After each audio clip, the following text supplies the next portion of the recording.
بسم اللہ الرحمن الرحیم۔ دیکھیں، اللہ تبارک و تعالیٰ نے جن لوگوں کو اولاد کی نعمت سے نوازا ہے، یہ بہت بڑی نعمت ہے، بہت بڑی نعمت ہے۔ اللہ تبارک و تعالیٰ کا شکر ادا کرنا چاہیے، اور ساتھ ساتھ میں یہ جتنی بڑی نعمت ہے اتنی بڑی ذمہ داری بھی ہے۔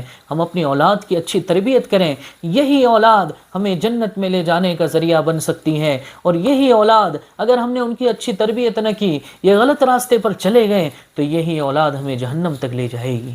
اللہ کے نبی صلی اللہ علیہ وسلم فرماتے ہیں، کلکم راع وکلکم مسئول عن رعیتہ، کہ تم میں ہر شخص ذمہ دار ہے، اور ہر ذمہ دار کو اپنے ماتحت کے بارے میں پوچھا جائے گا۔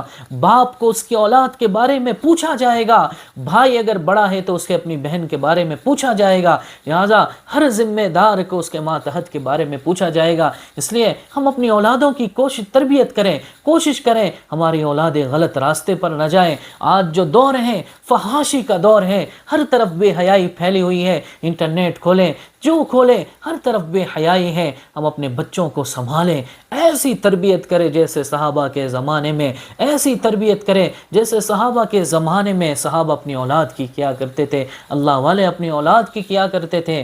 ہاں، بہت ضروری ہے آج کے زمانے میں تربیت کرنا۔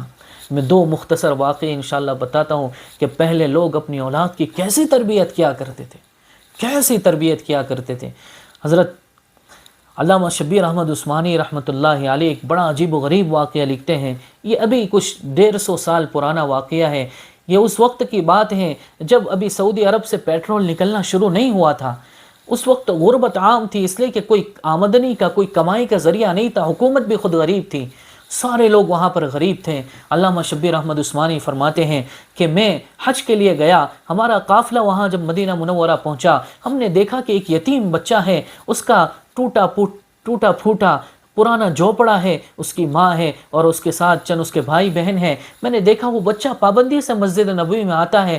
میں نے سوچا کہ میں اس بچے کو اپنے ساتھ رکھوں اور اس بچے کو پاکستان لے جاؤں، اور پاکستان میں اس کی اچھی تربیت کروں، اسے عالم بناؤں، اسے مفتی بناؤں، اور اس کی اچھی تربیت کر کے میں جنت کا مستحق ہو جاؤں۔ چنانچہ میں نے اس کے گھر والوں سے بات کی، اس کے گھر والے تیار ہو گئے، اس سے خود بات کی، وہ بچہ بھی تیار ہو گیا اور کہنے لگا جی ضرور چلیں گے انشاءاللہ۔ میں پورے مدینہ کے سفر میں اسے اپنے ساتھ رکھا۔ میں نے جب مدینہ منورہ سے پاکستان واپس جانے کا وقت آیا تو میں نے اس بیٹے سے کہا، اس بچے سے کہا کہ بیٹے چلو اب تو پاکستان جانے کا وقت ہو گیا ہے۔ اس بچے نے بڑا عجیب سوال کیا۔ اس بچے نے کیا کہا؟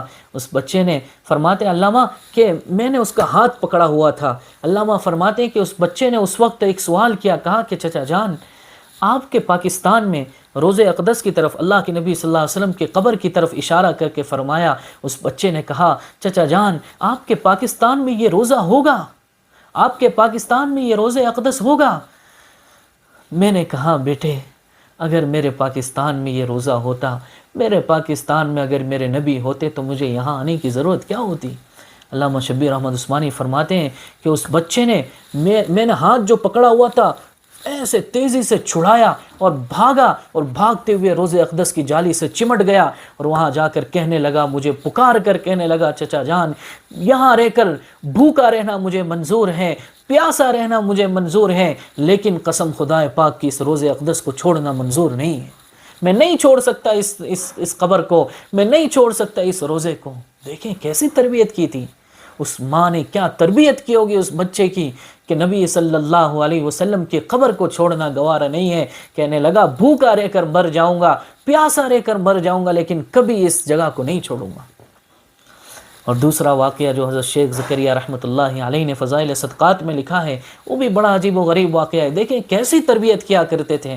لکھا ہے کہ ایک مرتبہ حضرت بہلول رحمۃ اللہ علیہ راستے سے جا رہے تھے، انہوں نے دیکھا کہ چند بچے ہیں وہ اخروٹ سے کھیل رہے ہیں، ایک بچہ رو رہا ہے۔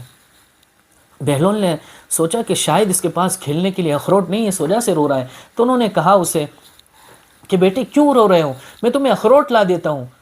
تو اس نے کہا کہ بہلول یہ دنیا کھیلنے کی جگہ ہے۔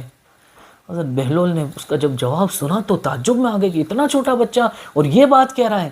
تو انہوں نے کہا کہ بیٹے تم تو ابھی چھوٹے ہو، تمہیں یہ غم لینے کی ضرورت نہیں ہے۔ تو اس نے بڑا عجیب جواب دیا، اس نے کہا کہ بہلول مجھے دھوکہ مت دو، مجھے دھوکہ مت دو۔ میں دیکھتا ہوں روزانہ جب میری ماں کھانا پکانے کے لیے آگ جلاتی ہیں تو پہلے چھوٹی چھوٹی لکڑیوں سے شروعات کرتی ہے، چھوٹی چھوٹی لکڑیاں جلاتی ہیں، چھوٹی چھوٹی لکڑیاں جلاتی ہیں۔ مجھے ڈر ہے کل قیامت میں میرا رب جہنم کی آگ مجھ چھوٹے سے نہ جلا دے۔ بہلول مجھے دھوکہ نہ دو۔ بہلول تو اسی وقت بے ہوش ہو گئے۔ انہیں پتہ چلا بہلول کو کہ یہ بچہ کون تھا، یہ حضرت حسن رضی اللہ تعالی عنہ کی اولاد میں سے تھا۔ اس لیے ہم اپنی اولاد کی تربیت کریں۔ اولاد کی تربیت یہ بہت اہم چیز ہے۔ ہم جتنی ان کی نگرانی رکھیں گے، خاص طور پر آج کے زمانے میں جو فحاشی کا انٹرنیٹ کا زمانہ ہے، ہم ان کی کڑی نگرانی رکھیں، ہاں، کہ ہماری اولاد غلط نہ دیکھے، ہماری اولاد غلط نہ بولے، ہماری اولاد غلط نہ سنے، ہماری اولاد بے حیائی نہ کرے، ہماری اولاد ادھر ادھر نہ جائے۔ اللہ تعالیٰ سے دعا ہے اللہ تعالیٰ ہمیں عمل کی توفیق عطا فرمائے۔